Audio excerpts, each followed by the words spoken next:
John Smoltz, Major League Baseball Network analyst. He's a Hall of Famer. Red Sox Yankees started 3-game series tonight. John in the booth for the game.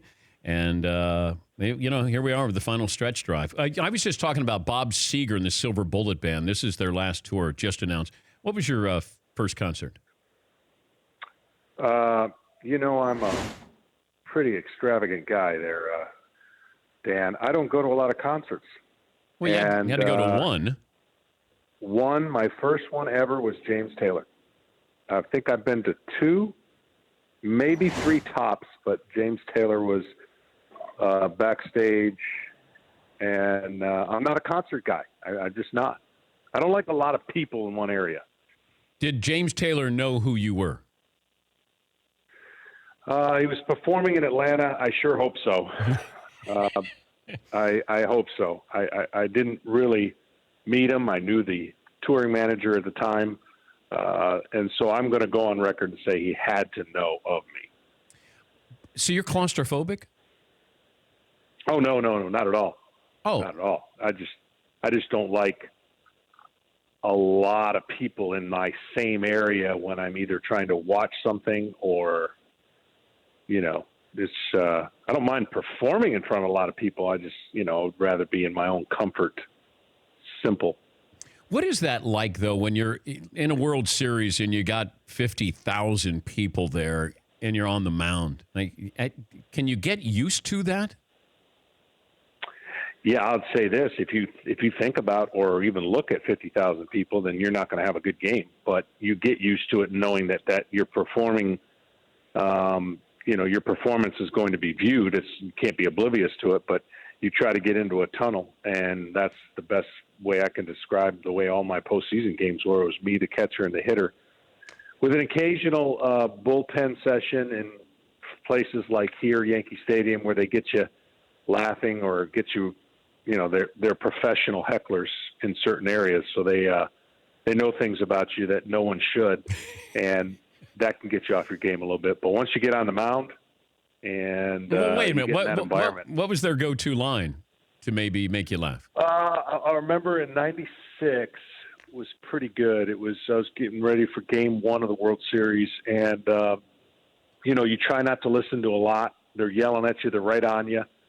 Of course, that was at old Yankee Stadium, so that was a little bit more of a. But one guy yelled out, I think, "You played the accordion?" And I actually stopped and laughed. Because that's factually true. You are an accordion player. It's actually true.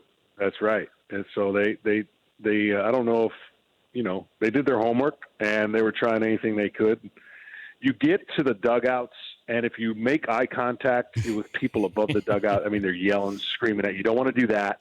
You kind of play it off, and you try not to pay attention to all that. In the dome, however, it was so loud that having a conversation was very difficult.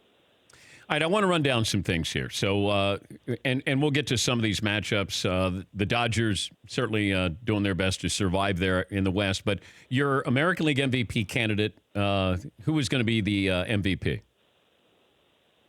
Well, you know what? That MVP has been stretched in so many ways in definition terms. Like, what does it mean? What numbers do you value? I'm going to say this. More than likely, J.D. Martinez is not going to win the MVP, but the fact that he's not being mentioned as high as he should be, or even as a close second, is a little disappointing to me because of all the nuances and the new analytics that just don't value, certain things that for history, baseball has always valued as important. RBIs, for one. They discount it like it's some kind of non-essential statistic. So it's going to come down to Mookie Betts and his ability to do more than just play offense. Obviously, a great defender. Ramirez and Lindor. The American League is exciting in every way, with the intrigue of the National League Cy Young because of the strangeness of how that's going with only 150 to 160 innings of sale. But I'd say the slight edge is going to be Mookie Betts. But I'm a big J.D. Martinez does more than people think type player, right? Stuff you can't quantify, stuff he's done in the clubhouse, changes the mindset of the hitters universally, changes the lineup the fact that he doesn't play defense, I don't hold against him. It's not like he's replaced Big Papi, and that's why Boston's having the year they're having. That's why it even helps Mookie Betts to have him in the lineup.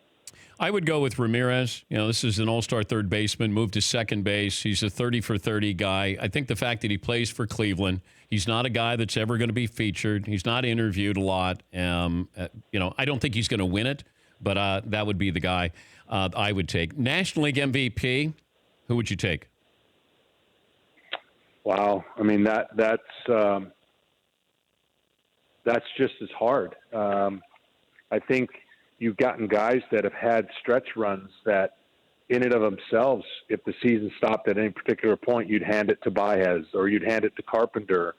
The fact that Goldschmidt, to me, had such a horrific start. Yeah. And everyone just, I can remember everyone in the baseball world said, this is sad. Like, this is embarrassing. I feel bad for him. He's lost his way. Oh, really? He just turned it up to a notch. And again, he's like the most underappreciated superstar in our game. And I just love watching him play. I think he's thrust himself because of the other guys kind of lag. I mean, whether it's Baez getting a little bit tired or Carpenter hit a little wall, but I think Goldschmidt has thrust himself up there along with guys like Freddie Freeman, just Mr. Consistency for Atlanta. So it truly will come down to the last 2 weeks of who can regain their form or stay hot, because it is very difficult to do what Paul Goldschmidt did, and really Matt Carpenter for that matter. They both lost their way and went on just tremendous stretches. Yeah, I'd probably get to Javi Baez. He's played second and short, or third and short. He's done that to make up for injuries there. So that's second and short and third for the Chicago Cubs. So I'd probably give it to Baez. Where are you right now? I'm in Yankee Stadium. I'm going to be here for the foreseeable future, Dan. I'm here for a long, long night. A game that started at 1 is going to be played at 7, I hope. Oh, because of the weather? Yeah. Oh, boy. Yeah. Can you go run on the field? Can you slide? Can you go out and have fun? Do anything? I've already helped. I've already helped with the grounds crew. I'm thinking about going back here in the food room. I'm going to help with the chef. I think I'll be a pretty good sous chef. I've got a lot of things. I'm going to make rounds and just see who I can help. I'm going to be an advocate today instead of the bitter guy that walked in here at 9:30 and got the news that it was going to be at 7 o'clock game. Good thing I'm not on Twitter or social networking today. Would not be a good day, probably. So I'm looking at the positive, preparing for the future. You're a 5-tool guy, 5-tool player. Yeah, you do it all. All right, let me start handicapping here. The best race, if you looked at it now, handicapping, the best team in the National League is who? Gosh, that question I've asked everybody for the last 2 weeks, and nobody likes answering it because they can't feel good about it, right? Yeah. I mean, you've got the surprise of the Atlanta Braves and all that they've done. That division has kind of been really under when the Washington Nationals don't play up to their potential, of course, it comes down to the Atlanta Braves and Philadelphia Phillies, and Philly had just gone backwards at the wrong time. I still, if pressed to having to pick that one team that I feel can represent the National League, I've said it for the last month. I'll probably stay with it. It would be the Los Angeles Dodgers. The roster that they possess, every team in the National League has weaknesses, and every team could get exposed really quickly. You look at what Chicago's lost in their bullpen. You look at what LA's bullpen has not been, and Jansen lost temporarily. So there's definitely holes. The scariest team in the National League, to me, is the same as team that's scary in the American League, and that's the bullpens of Milwaukee and Oakland. Now, neither one of them look like they're going to win their division, although, Milwaukee still could. And that one-game playoff, it makes it very difficult to play the Milwaukee Brewers with their bullpen and the Oakland A's with their bullpen. So from the National League standpoint, with all the competitive balance, it still has to be played out, and there's no sure thing other than maybe the Atlanta Braves looks like they have the easier path to the playoffs, so to speak, with their lead. I would go with the Dodgers and their experience and what their roster kind of can throw at you. Red Sox or the Astros in the American League? That is going to be, if they get to play each other, which a lot of people feel that in the future baseball should reseed based on the collision course of, let's say, the Red Sox and the Yankees right away, versus in the past you couldn't play your own wild card winner in your division. Mm-hmm. But if the Red Sox and the Astros play, that is going to be a series for the ages because of what each team can do to the other. You look at what the Red Sox and their new manager Alex Cora saw from the opposite side when he was the bench coach with the Astros. He's already infiltrated some changes that have made the Red Sox better, because what he saw from afar, he was able to go and say, this is what you guys exposed to us. He's made those changes. They can run. Well, the Astros went out and got a throwing catcher in Maldonado to try to squelch that.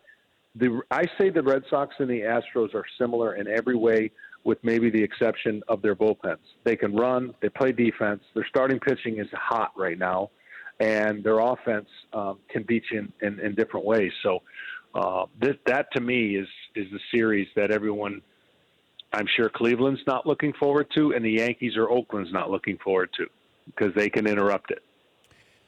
Do you have a problem if Jacob deGrom wins the Cy Young? No, I don't.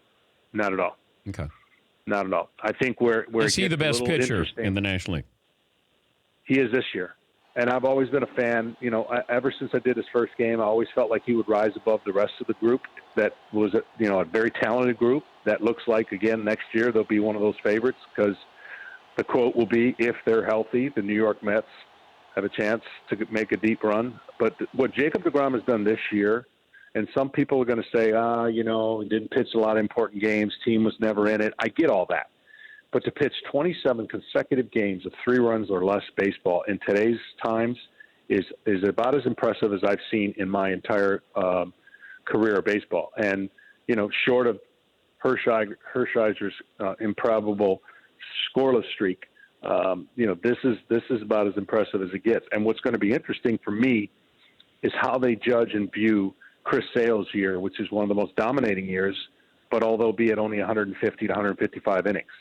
And you're going to have pitchers that pitch 60 more innings than he does, that I think are equally as deserving, if not should get the award for that amount of work that they put in.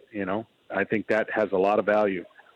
And Snell year in Tampa is just second to none as well. Yeah, that's been a very surprising season for him, but big win total. All right, have fun. Maybe get a nap there at Yankee Stadium, and I might not be watching tonight. I'm not going to lie to you. I mean, I might be. I'm just not sure. I understand. If it was 1 o'clock, I would be watching, but 7 o'clock, I just don't know. I got entertainment tonight to watch. I got other things to watch. Well, I understand that. Well, think about this. I'll throw this at you as an inquiry to Mike. You might be, at 1 o'clock, I was probably going to do a prototypical broadcast. At 7 o'clock, who knows what's going to come out of my mouth, right? So maybe there's like, you want to see how grumpy I might be, or where I might go, or, there's a little intrigue now. This is my first game ever done in a booth with, 13 hours of prep. Well, okay, if you give me a shout out or the show, like if you say earlier today when I was on the Dan Patrick Show, if you do that in the first 2 innings, all right, I'm gonna watch and I'm gonna plug the hell out of this thing. But if not, okay. You got it? I got it. I'm writing it down right now in my notes. Earlier today, 26 hours ago, I was on the Dan Patrick Show. And we talked about the value of JT Martinez, and it's amazing that he's been overlooked, and I'm surprised because he's flirted with a Triple Crown, and he may lose out to his own teammate, Mookie Betts, who he's made better by being in the lineup. Something like that. Oh, yeah, that's all getting on the air. I can promise you right now. That went to the top of my notes. I like it. 4 pages of notes that just went to the top. You can watch John and hear John tonight. Red Sox, Yankees starting at 7 o'clock tonight. 3-game series, Major League Baseball Network. John, good to talk to you again. Good talking to you, Dan. All right, buddy. For more Dan Patrick Show, tune to Audience Channel 239 on DirecTV or download the Dan Patrick Show app.